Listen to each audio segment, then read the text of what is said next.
a while back. Corona की made in India vaccine और दुनिया के सबसे बड़े टीकाकरण अभियान, इस विषय में अभी विस्तार से हमारी चर्चा हुई। प्रेजेंटेशन में भी काफी चीजें डिटेल बताई गई है और हमारे राज्यों के डिस्ट्रिक्ट लेवल के अधिकारियों तक बहुत विस्तार से इसकी चर्चा हुई है और इस दरमियान कुछ राज्यों से अच्छे सुझाव भी मिले हैं।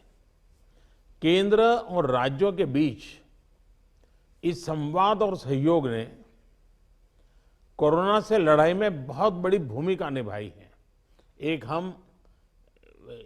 प्रकार से फेडरलिज्म का उत्तम उदाहरण इस सारी लड़ाई में हम लोगों ने प्रस्तुत किया है। साथियों, आज हमारे देश के पूर्व प्रधानमंत्री स्वर्गीय लाल बहादुर शास्त्री जी की पुण्यतिथि भी है। मैं उन्हें अपनी भावभीनी श्रद्धांजलि अर्पित करता हूं। 1965 में शास्त्री जी ने एडमिनिस्ट्रेटिव सर्विस की एक कॉन्फ्रेंस में एक महत्वपूर्ण बात कही थी, जिसका जिक्र मैं यहां आपके सामने करना चाहता हूं। उन्होंने कहा था कि the basic idea of governance as I see it is to hold the society together so that it can develop and march towards certain goals. The task of the government is to facilitate this evolution, this process. मुझे संतोष है कि corona के इस संकट काल में हम सभी ने एकजुट होकर काम किया। जो सीख लाल बहादुर शास्त्री जी ने दी थी, उसी पर चलने का हम सबने प्रयास किया और इस दरमियान संवेदनशीलता के साथ त्वरित फैसले भी किए गए, जरूरी संसाधन भी जुटाए गए और देश की जनता को निरंतर हम लगातार जागरूक भी करते रहे। और आज इसी का परिणाम है कि भारत में कोरोना का संक्रमण वैसा नहीं है और न ही वैसा फैला है जैसा दुनिया के अन्य देशों में हमने देखा है। जितनी घबराहट और चिंता 7-8 महीने पहले देशवासियों में थी, अब लोग उससे बाहर निकल चुके हैं। ये अच्छी स्थिति है, लेकिन केयरलेस न हो जाए, ये भी हमें चिंता करनी है। देशवासियों में बढ़ते विश्वास का प्रभाव आर्थिक गतिविधियों पर भी सकारात्मक रूप से दिखाई दे रहा है। मैं आपके राज्य प्रशासन की भी दिन रात जुटे रहने के लिए प्रशंसा करता हूं। साथियों, अब हमारा देश कोरोना के खिलाफ लड़ाई में एक निर्णायक चरण में प्रवेश कर रहा है। ये चरण है वैक्सीनेशन का। जैसे यहां जिक्र हुआ,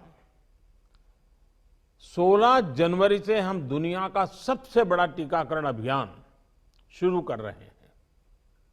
ये हम सभी के लिए गौरव की बात है कि जिन 2 वैक्सीन को इमरजेंसी यूज ऑथराइजेशन दिया गया है, वो दोनों ही मेड इन इंडिया है। इतना ही नहीं, 4 और वैक्सीन प्रोग्रेस में है। और ये जो मैं करीब 60-70% काम पहले राउंड का होने के बाद बैठने की चर्चा इसलिए करता हूं कि उसके बाद और वैक्सीन भी आ जाएगी और जब और वैक्सीन आ जाएगी तो हमें फ्यूचर का प्लान करने में वो भी एक बहुत बड़ी सुविधा रहेगी। और इसलिए सेकंड पार्ट इसका जो है, जो हम 50 से ऊपर वालों के लिए जाने वाले हैं, तब तक शायद हमारे पास और भी कुछ वैक्सीन आने की संभावनाएं हैं। साथियों, देशवासियों को एक प्रभावी वैक्सीन देने के लिए हमारे एक्सपर्ट्स ने हर प्रकार की सावधानियां बरती हैं और अभी साइंटिफिक कम्युनिटी की तरफ से विस्तार से हमें बताया भी गया है।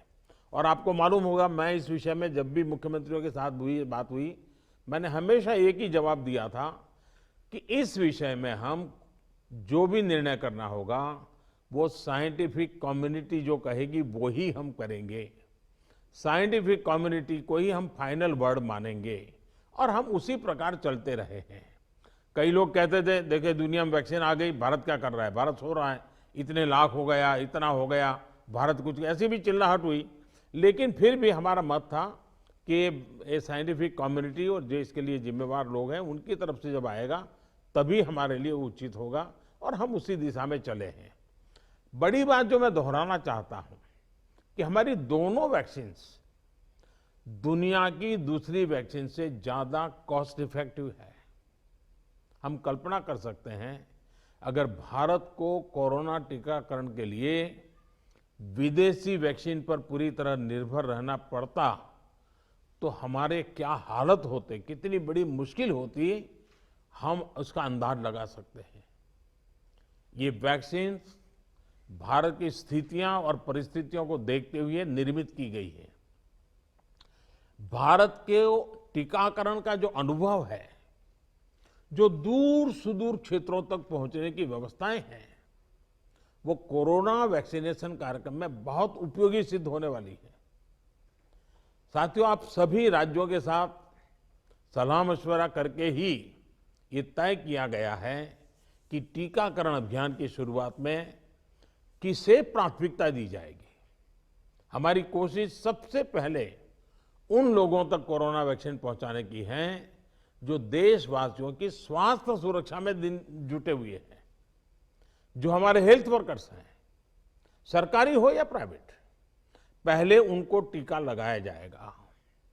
इसके साथ साथ हमारे जो सफाई कर्मचारी हैं, दूसरे फ्रंटलाइन वर्कर्स हैं, सैन्य बल है, पुलिस और केंद्रीय बल हैं, होमगार्ड है, डिजास्टर मैनेजमेंट वॉलेंटियर समेत तमाम सिविल डिफेंस के जवान हैं, कंटेनमेंट और सर्वेलेंस से जुड़े रेवेन्यू कर्मचारी हैं, ऐसे साथियों को भी पहले चरणों में टीका लगाया जा रहा है। देश के अलग अलग राज्यों के हेल्थ वर्कर्स, फ्रंटलाइन वर्कर्स की संख्या देखें तो एक करीब करीब 3 करोड़ होती है। ये तय किया गया है कि पहले चरण में इन 3 करोड़ लोगों को वैक्सीन देने के लिए जो खर्च होगा वो राज्य सरकारों को वहन नहीं करना है, भारत सरकार इसको वहन करेगी। साथियों, वैक्सीनेशन के दूसरे चरण में, वैसे एक प्रकार से वो तीसरा चरण हो जाएगा, लेकिन हम अगर इन 3 करोड़ को एक माने तो दूसरा चरण 50 वर्ष से ऊपर के सभी लोगों को और 50 वर्ष से नीचे के उन बीमार लोगों को जिनको संक्रमण का सबसे ज्यादा खतरा है, उनको टीका लगाया जाएगा। आप सभी परिचित हैं कि बीते कुछ हफ्तों में जरूरी इंफ्रास्ट्रक्चर से लेकर लॉजिस्टिक तक की तैयारियां सभी राज्यों और केंद्र शासित प्रदेशों के साथ विचार विमर्श करके, लगातार मीटिंगें करके, मॉड्यूल्स बना करके इसको पूरा किया गया है। देश के लगभग हर जिले में ड्राई रन्स भी पूरे हो चुके हैं। इतने बड़े देश में सभी जिलों में ड्राई रन्स हो जाना, ये भी अपने आप में हमारी काफी बड़ी कैपेबिलिटी को दिखाता है। हमारी जो नई तैयारियां हैं, जो कोविड के एसओपीज हैं, उनको अब हमें अपने पुराने अनुभवों के साथ जोड़ना है। भारत में पहले से ही अनेक यूनिवर्सल इम्यूनाइजेशन प्रोग्राम ऑलरेडी चल रहे हैं, हमारे लोग बड़ी सफलतापूर्वक कर भी रहे हैं। मिशंस रूबेला जैसी बीमारियों के खिलाफ भी व्यापक कैंपेन हम लोग चला चुके हैं। दुनिया के सबसे बड़े चुनाव और देश के कोने कोने तक पहुंचकर मतदान की सुविधा देने का भी हमारे पास एक बहुत ही अच्छा अनुभव है। इसके लिए जो बूथ स्तर की रणनीति हम बनाते हैं, उसी को हमें यहां भी प्रयोग में लाना है। साथियों, इस टीकाकरण अभियान में सबसे अहम उनकी पहचान और मॉनिटरिंग का है जिनको टीका लगाना है। इसके लिए आधुनिक टेक्नोलॉजी का उपयोग करते हुए कोविन नाम का एक डिजिटल प्लेटफॉर्म भी बनाया गया है। आधार की मदद से लाभार्थियों की पहचान भी की जाएगी और उनको दूसरी डोज समय पर मिले, ये भी सुनिश्चित किया जाएगा। मेरा आप सभी से विशेष आग्रह रहेगा कि टीकाकरण से जुड़ा रियल टाइम डेटा कोविन पर अपलोड हो, ये सुनिश्चित करना है। इससे जरा सी चूक भी इस मिशन को नुकसान पहुंच सकता है। कोविन पहले टीके के बाद एक डिजिटल वैक्सीनेशन सर्टिफिकेट जनरेट करेगा। लाभार्थी को यह सर्टिफिकेट टीका लगाने के बाद डिजिटली तुरंत देना जरूरी है, ताकि उसे सर्टिफिकेट लेने के लिए फिर ना आना पड़े। किसको टीका लग चुका है ये तो इस सर्टिफिकेट से पता चलेगा ही, साथ ही दूसरी डोज उसको कब लगेगी इसके रिमाइंडर के रूप में भी ये काम करेगा। दूसरी डोज के बाद फाइनल सर्टिफिकेट दिया जाएगा। साथियों, भारत जो करने वाला है उसे दुनिया के अनेक देश फिर फॉलो करेंगे, इसलिए हमारी जिम्मेदारी बहुत ज्यादा है। एक और अहम तथ्य है जिसका हमें ध्यान रखना है। दुनिया के 50 देशों में 3-4 सप्ताह से वैक्सीनेशन का काम चल रहा है। करीब करीब 1 महीना हुआ, लेकिन अब भी करीब करीब 2.5 करोड़ लोग ही वैक्सीन हो पाई है पूरी दुनिया में। उनकी अपनी तैयारियां हैं, उनका अपना अनुभव है, उनका सामर्थ्य है, वो अपने तरीके से कर रहे हैं।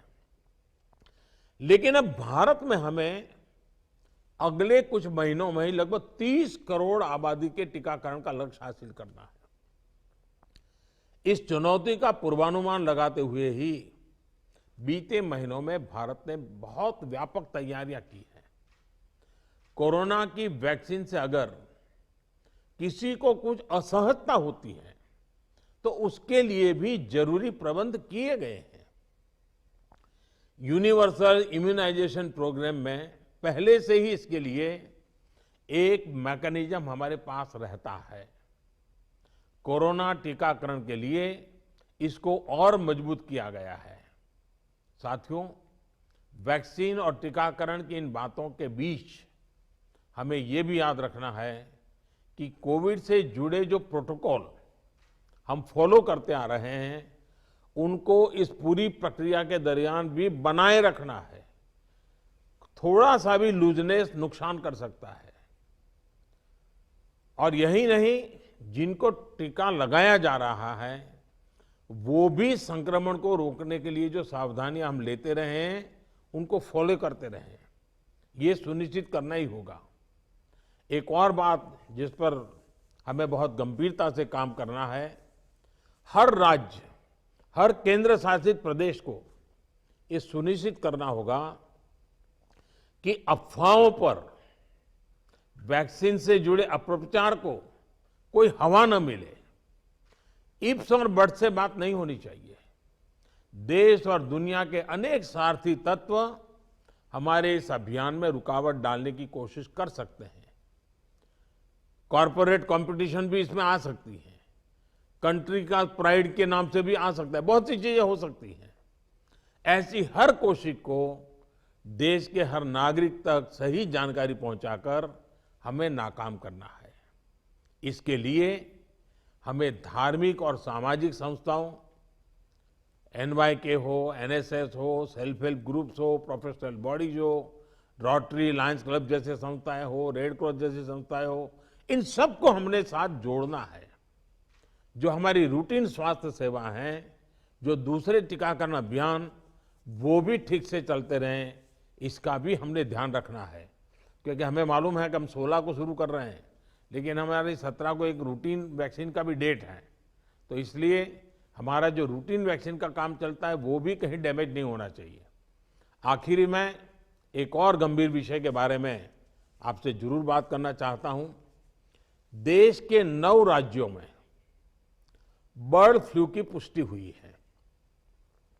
ये राज्य हैं केरला, राजस्थान, हिमाचल प्रदेश, गुजरात, हरियाणा, उत्तर प्रदेश, मध्य प्रदेश, दिल्ली और महाराष्ट्र। बर्ड फ्लू से निपटने के लिए पशुपालन मंत्रालय द्वारा कार्य योजना बनाई गई है, जिसका तत्परता से पालन आवश्यक है। इसमें डिस्ट्रिक्ट मजिस्ट्रेट की भी बड़ी भूमिका है। मेरा आग्रह है कि प्रभावित राज्यों के मुख्यमंत्री साथी भी मुख्य सचिवों के माध्यम से सभी डिस्ट्रिक्ट मजिस्ट्रेट का मार्गदर्शन करें। जिन राज्यों में अभी बर्ड फ्लू नहीं पहुंचा है, वहां की राज्य सरकारों को भी पूरी तरह सतर्क रहना होगा।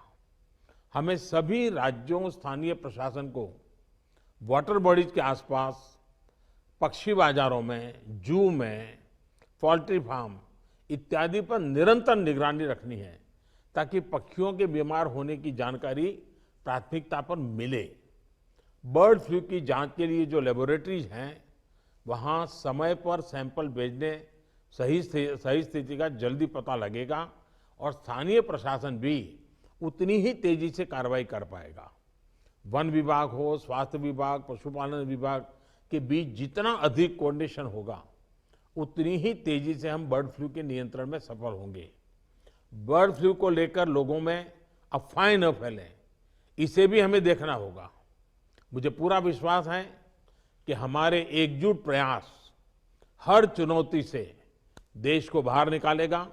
मैं फिर एक बार आप सबका बहुत आभारी हूं और 60% काम होने के बाद हम दोबारा एक बार बैठ करके रिव्यू करेंगे।